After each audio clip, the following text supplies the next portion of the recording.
नमस्कार दोस्तों। जैसे कि 10 नवंबर 2024 दिन रविवार को आंवला नवमी की तिथि पड़ रही है। बेहद ही पावन पर्व है जो कि बेहद धूमधाम से मनाई जाती है। श्री कृष्णा जी की पूजा अर्चना, लक्ष्मी जी की, श्री हरि जी की करने का बहुत ही विधान है। लेकिन इस बार जैसे कि आंवला जो नवमी की दिन पड़ रहा है वो रविवार पड़ रहा है, तो रविवार के दिन आंवले की पूजा नहीं की जाती। तो इसलिए इस पूजा को आप एक दिन पहले भी कर सकते हैं, यानी कि शनिवार को 9 नवंबर को, या फिर एकादशी के दिन 11 तारीख यानी कि सोमवार को।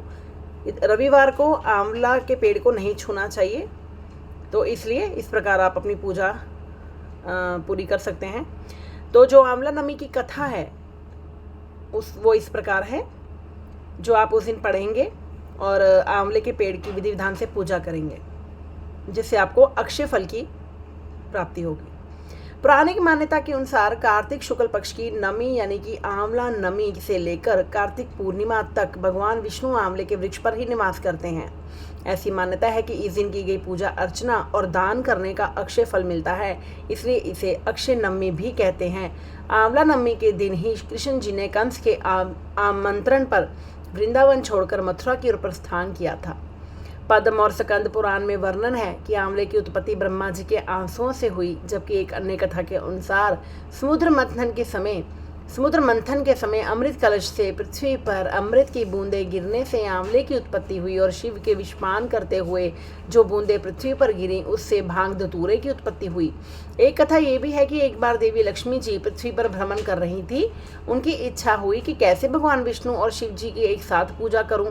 तभी उन्हें ध्यान आया कि विष्णु जी को तो तुलसी प्रिय है और शिव जी को बेलपत्र, इन दोनों के गुण एक साथ तो आंवले में ही मिलेंगे। लक्ष्मी ने आंवले के वृक्ष को विष्णु और शिव का प्रतीक मानकर उनकी पूजा की। उनकी पूजा से प्रसन्न होकर विष्णु और शिव प्रकट हुए। माता लक्ष्मी जी ने आंवले के पेड़ के नीचे उन्हें भोजन करवाया और उसके बाद स्वयं भोजन को प्रसाद रूप में ग्रहण किया।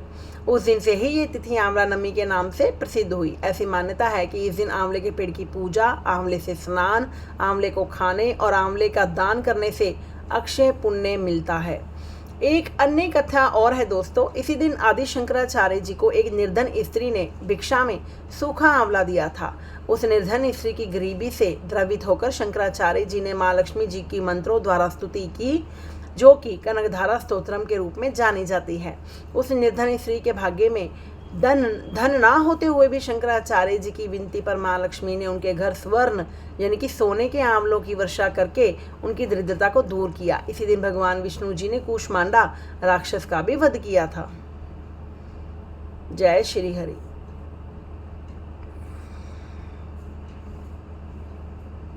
तो ये थी आंवला नवमी की पढ़ी जाने वाली 2 पौराणिक कथाएं, जिसको पढ़ने सुनने से बेहद हमें अक्षय फल की प्राप्ति होती है। आंवला दान करने से, आंवले का सेवन करने से, आंवले के पेड़ की पूजा करने से हमें अक्षय फल की प्राप्ति होगी और श्री हरि की कृपा हम पर बरसती रहती है, लक्ष्मी माँ का आशीर्वाद मिलता है।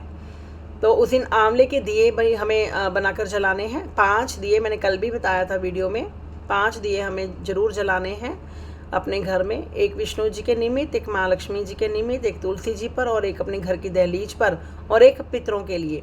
ये 5 आंवले के दिए हमें जरूर जलाने हैं। और दिए जलने के बाद आप आंवलों को किसी भी पवित्र नदी में प्रवाहित कर सकते हैं, या आंवलों का खुद भी सेवन कर सकते हैं, इसमें कोई दो राय नहीं है। और आंवले के पेड़ को तो सींचना ही है। और बस इसी तरह हमें आंवले नवमी की पूजा विधि विधान से करके अक्षय फल की प्राप्ति कर लेनी है। जय श्री हरि।